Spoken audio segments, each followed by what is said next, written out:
Prabowo tiba di Amerika, Luhut dekat ke China, Jokowi cerdik seperti ular. Akhirnya Menteri Pertahanan Republik Indonesia Prabowo Subianto tiba di Amerika Serikat. Tentu ini adalah hari bersejarah bagi Prabowo dan bagi Amerika Serikat, sebab sang anak emas sudah kembali menginjakkan kaki di Amerika. Tadi siang saya membaca ulasan di tirto.id, judul tulisannya, "Visa untuk anak kesayangan pasang surut Prabowo Washington." Dalam artikel itu diceritakan bagaimana pada tahun-tahun itu Amerika Serikat berusaha melawan pengaruh komunis dari Uni Soviet.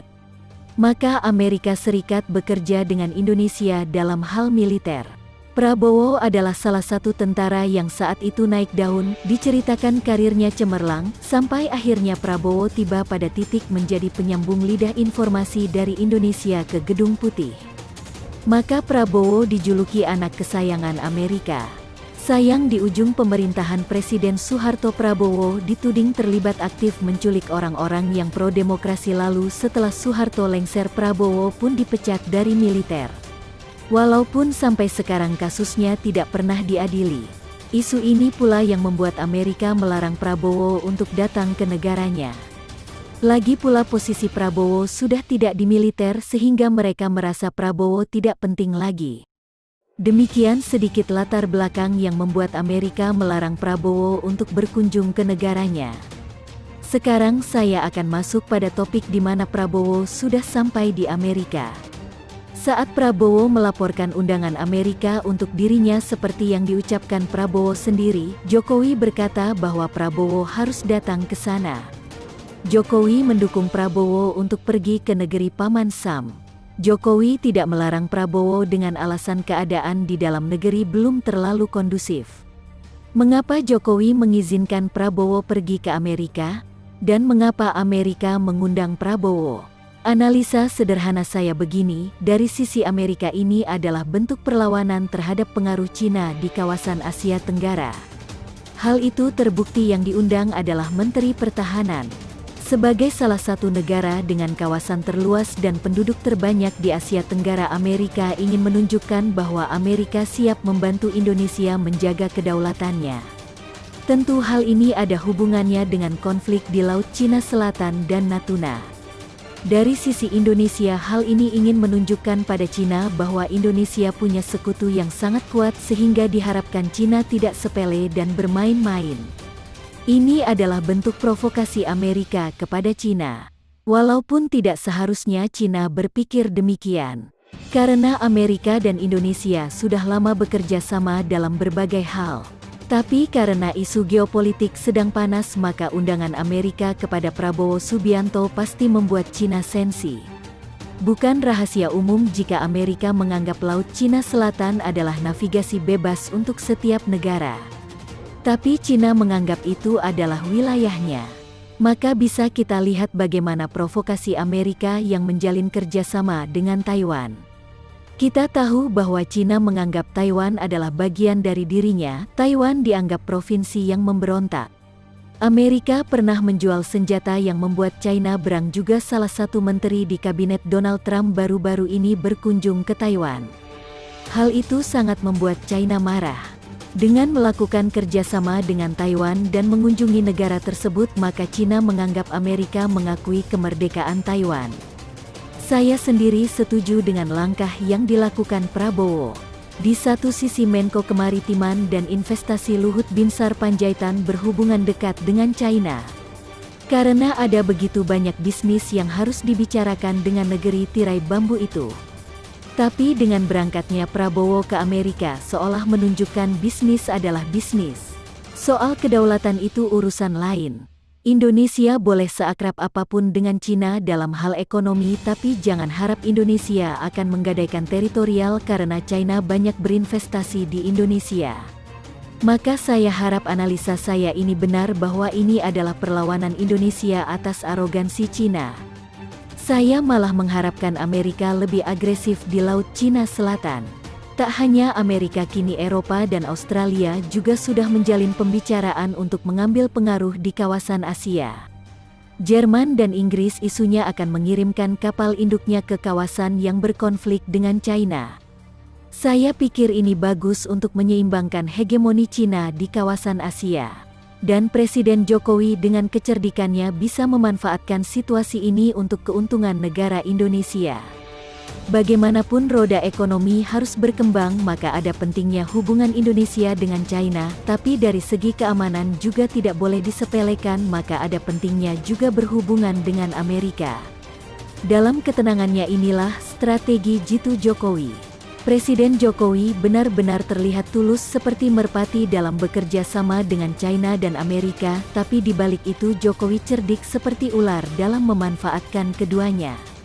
Dari ambisi untuk menjadi presiden selama kontestasi Pilpres selama 2 kali, Prabowo gagal melulu. Tak jadi presiden toh masih bisa jadi menteri. Apalagi di posisi Menhan, posisi yang sesuai dengan latar belakang dirinya yang militer. Ini adalah pencapaian terbesar yang diraih Prabowo selama hidupnya dan itu terjadi di era Pak Jokowi. Ada yang menganalisisnya sebagai celah Prabowo untuk mengintip peluang capres ke depan. Tapi Jokowi sudah mewanti kalau kinerja menteri tak becus maka siap dicopot.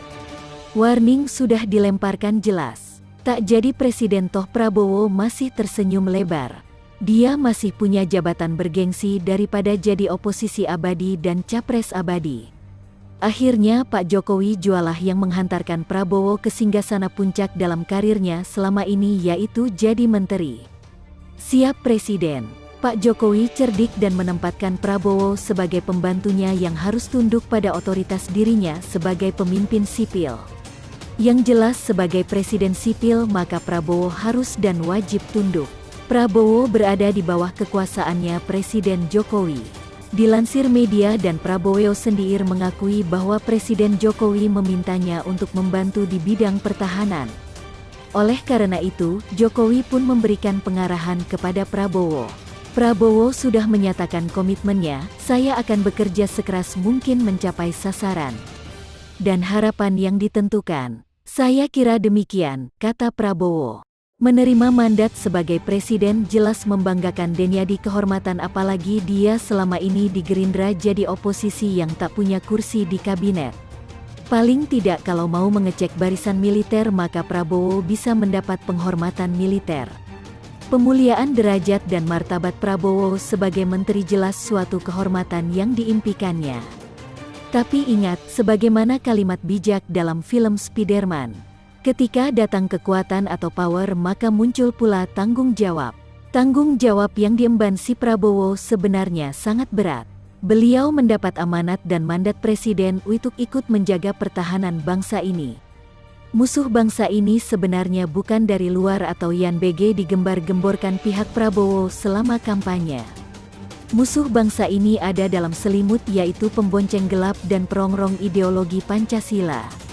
Musuh bangsa ini adalah kaum radikalis dan ekstremis agama yang mencoba mengganti sistem dan berusaha untuk tunduk bukan pada konstitusi tapi ijtima ulama. Golongan itu sudah terang-terangan membangkang dan melawan pemerintahan sah. Jadi Prabowo tak usah menunggu instruksi dan amanat presiden alias menunggu job deseknya karena musuh sudah menunggu dan tantangan sudah di depan mata. Pemosisian sebagai menteri ini juga jadi taktik ampuh melunakkan dan menjinakkan nyinyiran pendukung Prabowo yang selama ini nyinyir dan menista Presiden Jokowi. Akhirnya Presiden Jokowi jua yang memuliakan junjungannya. Kocak pendukung Prabowo dan penyinyir handal Pak Jokowi, cakhum et cakum, mulai sekarang pendukung Pak Prabowo jangan nyiririn Pak Jokowi lagi ya, malu dan tahu diri atuh. Makanya sok arogan dan bencinya akut akhirnya tahu diri juga, itu pun karena junjungan mereka sudah dipromosikan dan diposisikan secara terhormat oleh Paresitne yang paling dinyinyiri mereka sedunia. Dengan ini maka akhirnya kaum oposisi mulai waras secara terpaksa. Mereka terpaksa harus ngerem dari kebiasaan bakot nyinyir dan memfitnah Presiden Jokowi. Di sisi lain Prabowo akan mengomandoi pendukungnya dengan memaksa mereka untuk mengakui dan menghormati Presiden Jokowi. Memaksa karena umumnya pendukung Prabowo itu rata-rata terlalu militan dan fanatik dalam mendukung junjungannya yang masih dianggap mereka calon presiden seumur hidup. Apapun dan kapanpun pilpresnya maka Prabowo capresnya. Begitulah akhir yang manis bagi Prabowo setelah Jumpalitan mengklaim kemenangan yang sia-sia. Upaya Prabowo untuk mengklaim kemenangan sepihak jelas gagal total.